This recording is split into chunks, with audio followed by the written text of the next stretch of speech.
दिनै सान्थिफुर दालाइसा दुलाराय बर' फरायसा आफादनि बानजायनायाव बे सान्थिफुर गोजौ फरायसालिनि गेलेग्रा फोथाराव जे दुलाराय बर' फरायसा आफादनि मावथांखि बड'फा गोजोरथियारि सोलायनाय बेखौ बिथा खालामनानै जे बोसोरफ्रोमबो खुंबोबाय थानाय जे आन्डार 13 फुटबल बेखौ नोजोर बोनानै जोङो सान्थिफुर दालाइसा दुलाराय बर' फरायसा आफादाबो नै देग्लायनि थाखाय जोङो आन्डार 13 बे हौवासाफोरनि बल गेलेनाय बिनि सेलेक्सन जोङो दिनै नैबे फोथाराव लादों। दा जोंनि थांखिया बेनो जे जोङो बे जोंनि ओनसोलाव थानाय उन्दै उन्दै गथ'साफोरखौ जोङो गेलेनायनि फारसे माब्रै जावरिखांहोनो हायो बा माखासे आथिखालाव सोलिबाय थानाय माखासे समाजारि बेरेखा बा एन्टि ससियेल एक्टिभिटिस बेफोर जेंनानिफ्राय जोङो गथ'फोरखौ माब्रै बोखांनानै लाबोनानै मोनसे मेन ट्रेकआवहाय दोननो हायो जों बेखौ नोजोर होदों।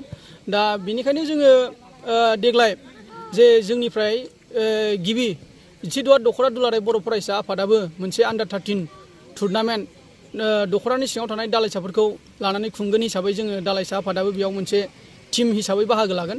बेनिखायनो जोङो नैबे सेलेक्सन खालामनायनि गेजेरजों जोङो मोनसे टिम लांगोन आरो जोङो बेवहाय जोङो मेन बुस्थुखौ जोङो फकास होदों जे जोङो जोंनि बे ओनसोलनिफ्राय जोङो माब्रै गथ'फोरखौहाय जोङो सासे मोजां गेलेगिरि खालामनो हायो जोङो बेखौ जेब्लायबो नोजोर होबाय थादों।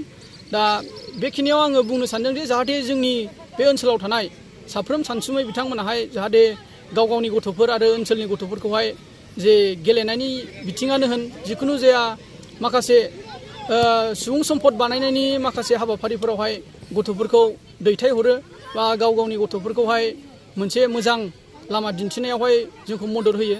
आङो बेखौहाय ओनसोलनि साफ्रोम मेलेमजिबिफोरनिसिम आङो बिनि गेजेरजों खावलायहरदों।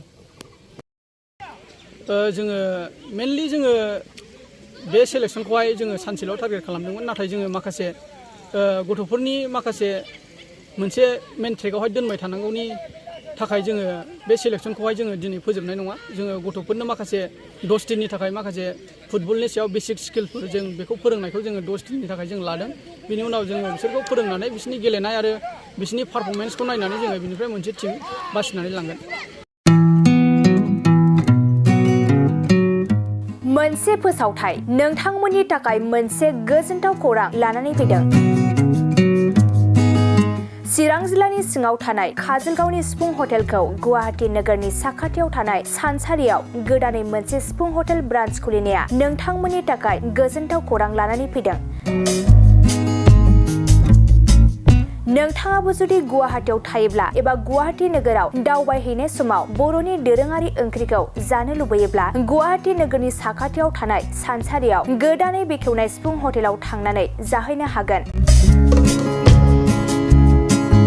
बे सिफुं हटेलाव नोंथाङा बाङाय बेसेनावनो बर'नि गोबां गुबुन गुबुन दोरोङारि जाग्रा ओंख्रिफोरखौ मोननो हागोन। अनला दाउ, सबाय दाउ, अमाजों नारजि, मैथा अमा, ना बाथोन, थारुन ना, थारुन अमा आरो गोबां बायदि बायदि बर'नि ओंख्रिखौ बे बर'नि सिफुं हटेलाव मोननाय जायो। सोरबाफोर जुदि बे सिफुं हटेलाव बर'नि संनाय खावनायखौ जानो थाखाय सिगांग्रो अर्डार हरनोब्ला नैबे 9864747796 9954772037 जामबुं नम्बराव कल खालामनानै बुकिं खालामहरनो हागोन।